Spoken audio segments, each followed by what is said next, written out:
You know how sometimes a person's story just sticks with you because it's so messed up? Ted Kaczynski, aka the Unabomber, is one of those stories.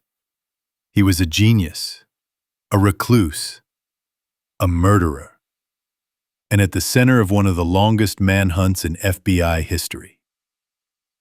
But how does a child prodigy turn into a domestic terrorist? Let's rewind. Ted was born in 1942 in Chicago. By all accounts, his early life was pretty normal. Stable parents, middle-class background, but Ted, he wasn't your average kid. At just 9 months old, he was hospitalized for a rash. His parents said he came back different, quiet, withdrawn.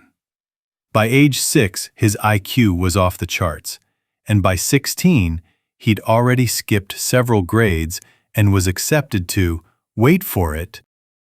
At just 16 years old, Ted walked through the gates of Harvard. That should have been the beginning of a bright future. But instead, it might have been the start of something darker. Here's the twist.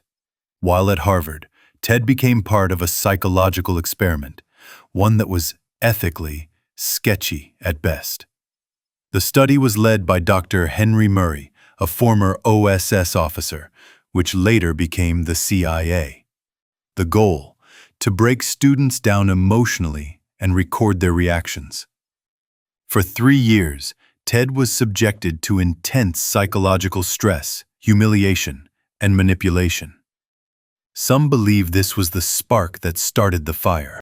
After Harvard, Ted earned a PhD in mathematics from the University of Michigan and eventually became the youngest professor ever hired at UC Berkeley. He was only 25 years old. But just 2 years later, he suddenly quit. No warning, no explanation, and that's when things really changed. In 1971, Ted bought a piece of land in rural Montana and built himself a tiny 10 by 12-foot cabin. No electricity, no running water. He wanted to live off the grid, away from what he saw as the corruption of modern society.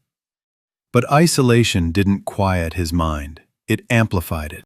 Starting in 1978, packages started arriving at universities, airlines, and tech companies. Inside, homemade bombs. Ted targeted anyone connected to technology, industrialization, or modern science, the very things he believed were destroying humanity. His bombs killed 3 people and injured 23 over nearly 2 decades. The FBI had no idea who they were dealing with. They called him the Unabomber, short for University and Airline Bomber. In 1995, everything changed. Ted sent a 35,000-word manifesto to the Washington Post and the New York Times, threatening more violence unless they published it. It was titled Industrial Society and Its Future.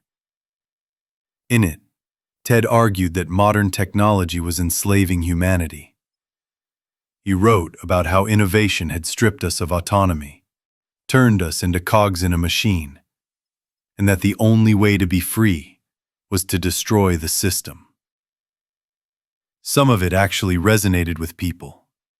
But then you remember, he killed people, so yeah, not a hero. When his brother, David Kaczynski, read it, he noticed something: the phrasing, the style, the ideas. David contacted the FBI and handed over letters Ted had written years earlier. A linguistic analysis matched the writing, and the FBI got a warrant. In April 1996, they raided his cabin. Inside, they found bomb-making materials, journals, and the original typed manifesto. It was game over. Ted was charged with multiple counts of murder and transporting explosives. To avoid the death penalty, he pleaded guilty in 1998 and was sentenced to life in prison without parole. He was sent to the Supermax prison in Colorado, known as the Alcatraz of the Rockies, where he spent 23 hours a day in solitary confinement. On June 10, 2023, Ted Kaczynski was found dead in his prison cell. He was 81 years old. Some say he took his own life. Others believe it was his illness. Either way, the man who waged a one-man war against modern society died alone, just like he lived. It's easy to label Kaczynski as a monster. And don't get me wrong, what he did was horrific. But his story is also a twisted mix of brilliance, isolation, and rage at a world he couldn't accept. It's a cautionary tale of what happens when intelligence meets ideology, without empathy.